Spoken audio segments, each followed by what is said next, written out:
Risk ratings are incredibly important, but they're not as cool as like the new payload or the new tool, but they're essential when it comes to like finding vulnerabilities and then communicating that risk across the enterprise or with your clients.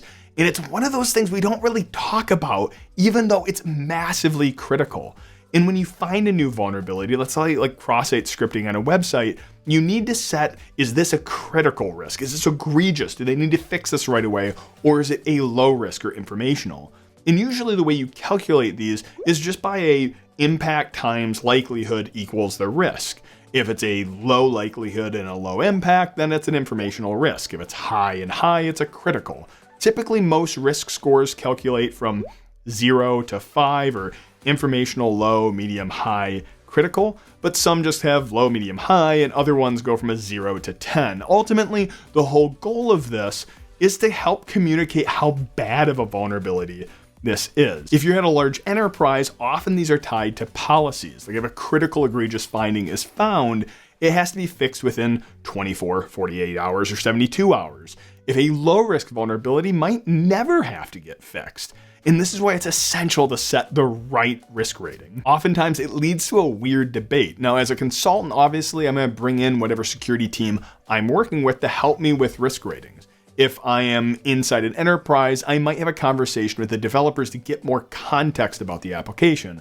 Because kind of like a fart in a room, and go with me with this analogy for a minute, kind of like a fart in a room, you don't know how bad it is until you start like wafting it around a little bit. And sometimes a fart in one location might not be as bad as a fart in another location. Like, go with me, just for a second. If I have a really, really bad fart, but it's in the middle of nowhere, it's outside. Like if I found a critical cross-site scripting vulnerability on an internal server that's used to exchange like takeout menus for good food restaurants in the area, it's not that bad. It's like, again, farting in a place that's not that important. Where you let out the tiniest of toots at like an altar while everyone is quiet, that's bad. That's if when you find like maybe what feels like a low or medium risk vulnerability on critical infrastructure, like on a banking app or something that controls like massive amounts of trades, that's critical.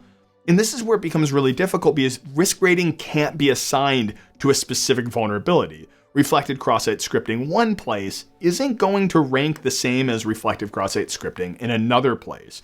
Critical apps are automatically going to bump it up.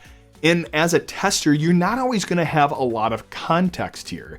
And the thing I would like just unsolicited advice for you is try not to get in these weird political discussions with the teams about bumping up or bumping down a risk rating. You're going to want to communicate this is what it is capable of doing. An attacker might be able to phish individuals or steal credentials. Again, you're going to base your risk rating off of likelihood and impact using the context you have. And ultimately, this comes down to a pretty simple calculation. I don't like using like the complicated ones that OWASP Calculator has. Now, while I really like their tool and it can help go through the discussion, I really like using that tool to facilitate the conversation.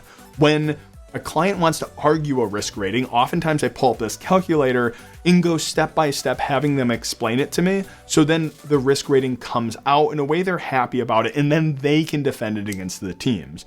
Oftentimes for me, I pull from my experiences of how these vulnerabilities get used in the wild.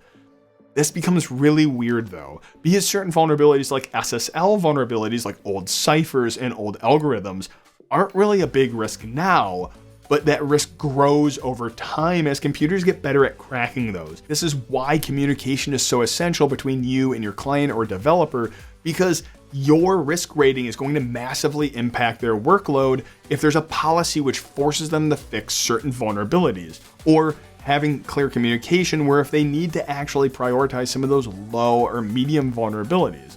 This is where it comes in where it's really nice to have some sort of standard to point to, like the common vulnerability scoring system or any type of system online which lays out criticality that you can tweak for their measurement. You do need to communicate with your client because it massively impacts their workload. Earlier in my career, I would often bump up the risk rating because I don't know if it was a way of making it more important or trying to get the attention of the client, or I feel like later in my career, I started underplaying vulnerabilities because I had seen SQL injection and cross-site scripting so often, it starts being like it's commonplace within applications.